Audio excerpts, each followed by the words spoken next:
According to the New York Times, the Democrat Party is attempting a rebuild, which is like saying Pompeii needed a little tidying up. But I'd rebuild, too, if I were polling at 27%.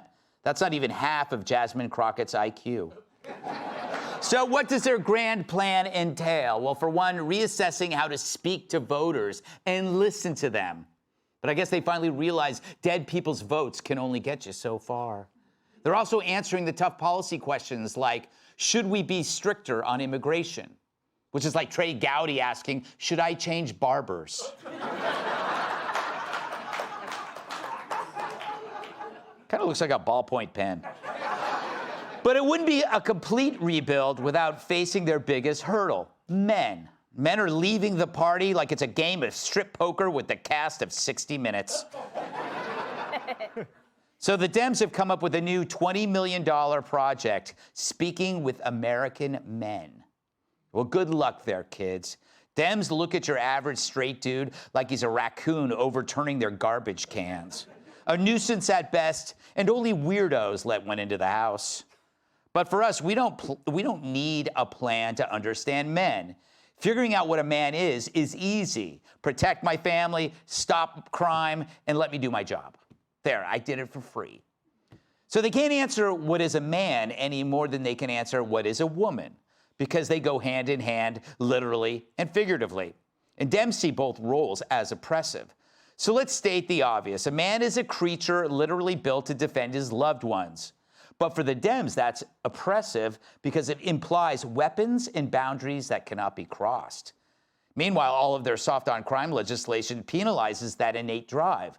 No real man walks with his children by a drug-addled street without his fist clenched around his keys. I actually carry a kill meat book with me. It drives people away like mace. A man also prides himself on work and achievement, but that means courage and risk, two traits redefined as toxic. The Dems mock a man who rescued astronauts from space and cheer for Katy Perry, the worst spaceship passenger since Alien. Then for men, there's women, and I mean real women. We love them. But even that simple fact is now undermined by Democrats who say that anything in a dress is a woman. At least that leaves out Hillary. No real man can stand this bull. And so the Dems are trying to appeal to some type of person that exists only in their head. And boy, that person must be really lonely in there. But that person that they define as a man isn't one at all. It's an emasculated figment. That's how you end up pushing a marshmallow like Tim Waltz as your epitome of manliness, when he's just a clump of fake virtues and effeminate tics. Even the media admits the Dems have lost the dudes. Here's Jake Tapper talking about his son. My son is now 15 years old, and he's a gamer. He's a football fan, starting linebacker on his varsity football team. The Democratic Party has no way of communicating with him. They have no entree into his world. That's good. I mean, the Dems have no idea how to communicate with a 15-year-old boy? That's supposed to be bad? No, the problem, Jake, is to think any party should be communicating with anyone at that age. It shouldn't just be perverts who get a restraining order from kids. It should be politicians and activists, too. Because that's where the problems start, when you politicize parts of life that should never, ever be politicized. So the Democrats want change, but they want to use a scalpel when they really need a wrecking ball. It's not simply that Dems turn off men because they're too moralizing. It's way bigger than that. No, it's that they believe men can have babies and women can have dicks. It's simple as that. I mean, men can pretty much put up with anything. We're not that political. We like cars, girls, and pizza. And this isn't what we want when we ask for beer nuts.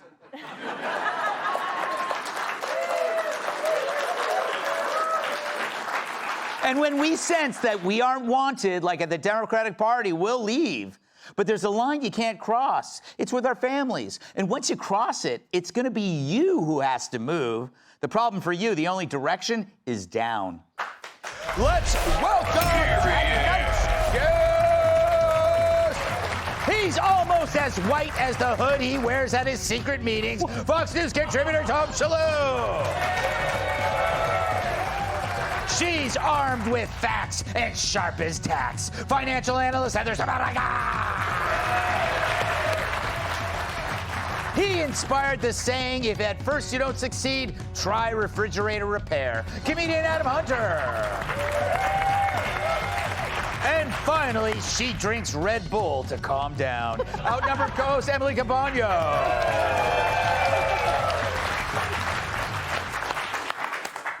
Tom, you're a man. Some might say a good man. Yeah. I mean, you're not like an apex predator, an alpha male, but you're a man. I am. I'm an alpha male, Greg. Where have you been? Are you? Yeah, and I know where the American man is at. I can't believe Democrats have trouble with men after that macho man Tim Walz. Yes. I even spent the money for his limited edition hat. Yeah, that was awesome, man. Make jazz hands great again.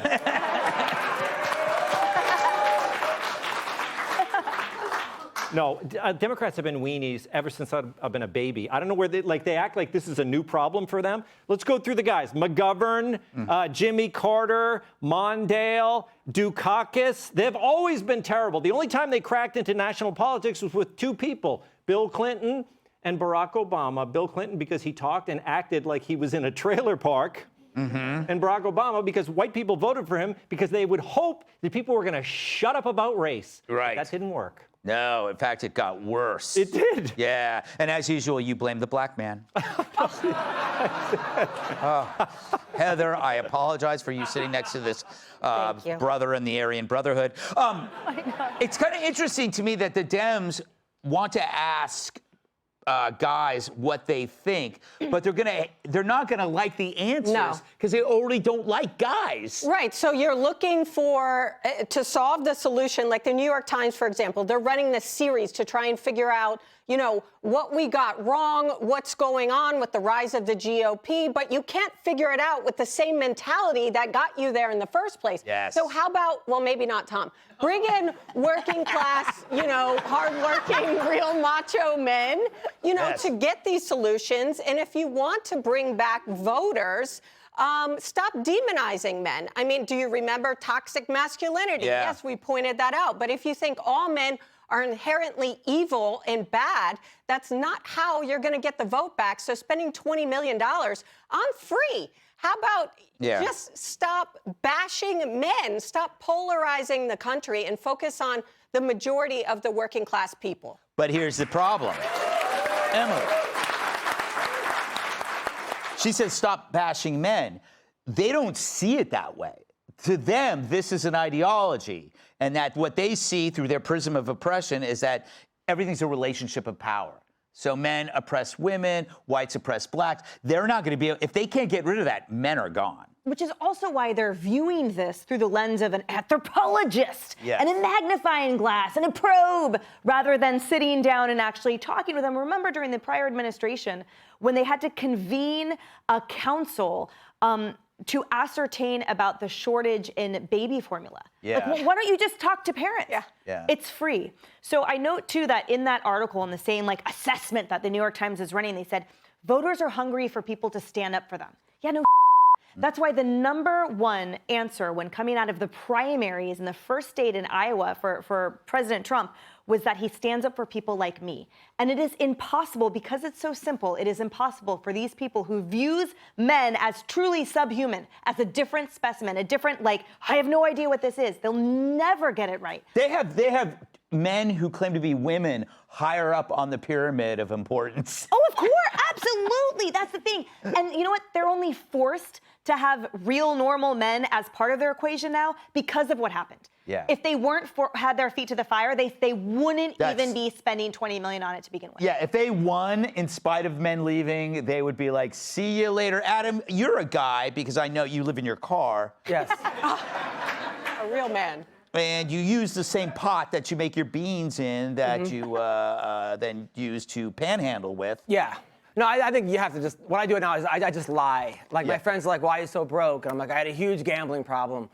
And they're like, what'd you gamble on? I was like, success. But I think the problem is that I think it's not a Democrats. I think it's the far left hijacked the party, honestly. And I think that James Carville even said, like, James Carville, I'm just quoting him, but he said, like, the far left should be the pronoun party. Yeah. Which I think is a good idea, like the they Democrats. Yeah.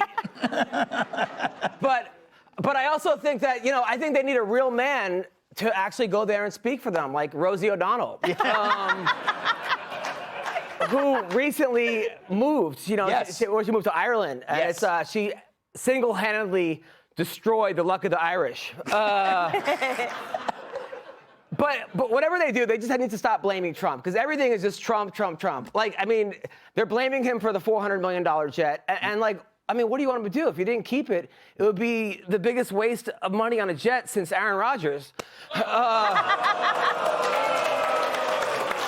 I'm going to go by that reaction that it was a sports joke.